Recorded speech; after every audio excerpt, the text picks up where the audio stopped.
এটা ঢাকা বিশ্ববিদ্যালয় এবং ডাকসু ইতিহাসের জন্য কলঙ্কজনক কথা।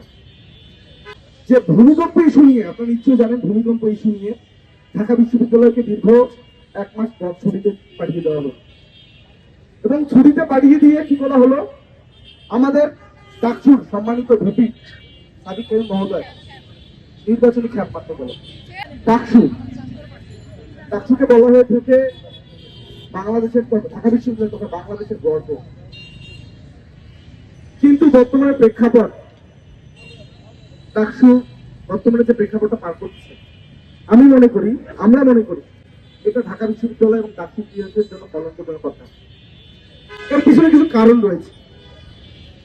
প্রথম কারণ যদি আমি দেখি, বর্তমানে যে ডাকসুতে যারা রয়েছেন, ডাকসুতে দায়িত্বে রয়েছেন, তার প্রথম দিকে একটা কথা বলেছিল যে তারা কোনো লেজুর ভিত্তিক রাজনীতি করে না, কিন্তু আমরা পরবর্তীতে কি দেখলাম, যে ভূমিকম্প ইস্যু নিয়ে আপনারা নিশ্চয়ই জানেন, ভূমিকম্প ইস্যু নিয়ে ঢাকা বিশ্ববিদ্যালয়কে দীর্ঘ 1 মাস পর ছুটিতে পাঠিয়ে দেওয়া হলো এবং ছুটিতে পাঠিয়ে দিয়ে কি করা হলো, আমাদের ডাকসুর সম্মানিত ভিপি সাদিক কাইয়ুম মহোদয় নির্বাচনী খ্যাপ মারতে গেল। কাদের খ্যাপ মারতে গেল? তারা গিয়েছে তাদের যে মাদার পার্টি, ওপেনলি যদিও স্বীকার করে না, কিন্তু সবাই জানে যে মাদার পার্টি কারা তাদের, সেখানে গেলে নির্বাচনী খ্যাপ মারতে হেলিকপ্টারে বসে। অথচ ঢাকা বিশ্ববিদ্যালয়ের যে 1 মাস বন্ধ দিয়েছে, দেওয়ার পর ভূমিকম্পের জন্য যে ইনফ্রাস্ট্রাকচারের যে উন্নতির জন্য যে কাজ করা হয়েছে, তার উন্নতি কতটুকু ঢাকা বিশ্ববিদ্যালয়ের সাধারণ শিক্ষার্থী কি বোঝে না? ঢাকা বিশ্ববিদ্যালয়ের সাধারণ শিক্ষার্থী সব বোঝে।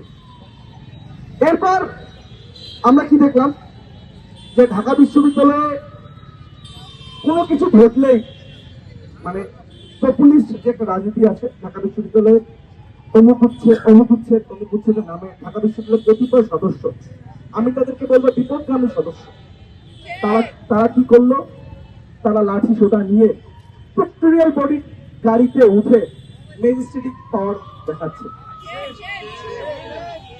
আমি ঢাকা বিশ্ববিদ্যালয়ের সম্মানিত ভিসি মহোদয় এবং প্রক্টর মহোদয়ের কাছে প্রশ্ন রাখতে চাই, প্রক্টোরিয়াল বডি টিম নিয়ে যে প্রক্টোরিয়াল বডি গাড়ি ব্যবহার করে তিনি যে ঢাকা বিশ্ববিদ্যালয়ের ম্যাপতন্ত্র চালিয়ে যাচ্ছেন, এটার কতটুকু বৈধতা রয়েছে?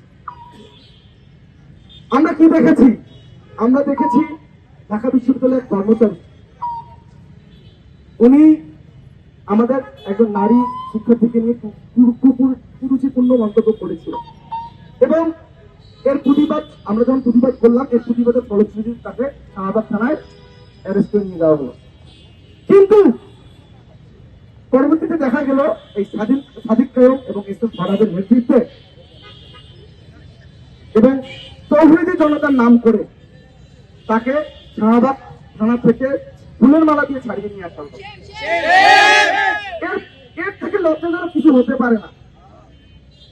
এবং চট্টগ্রামের ঘটনা আপনি নিশ্চয়ই জানেন, যে একটা ভিডিও ছিল যে চট্টগ্রামের একজন নারীকে কিভাবে ঠিক মেরে ফেলে দেওয়া হলো। একটি রাজনৈতিক সংগঠনের কি বলবো, যারা 71-এ আমাদের মা বোনদের পাকিস্তানি হানাদার বাহিনীর হাতে উঠাই দিয়েছিল, তাদেরকে রাজনৈতিক সংগঠন করে কিভাবে বলতো না?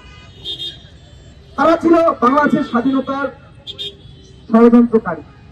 তাদেরকে আমাদের কি পরিমাণে যে দুর্ভাগ্য যে তাদেরকে আমাদের জাতীয় ইলেকশনে দেখতে হচ্ছে, তাদেরকে আমাদের ডাকসুতে দেখতে হচ্ছে। এটা বাংলাদেশের জন্য, ঢাকা বিশ্ববিদ্যালয়ের জন্য লজ্জা।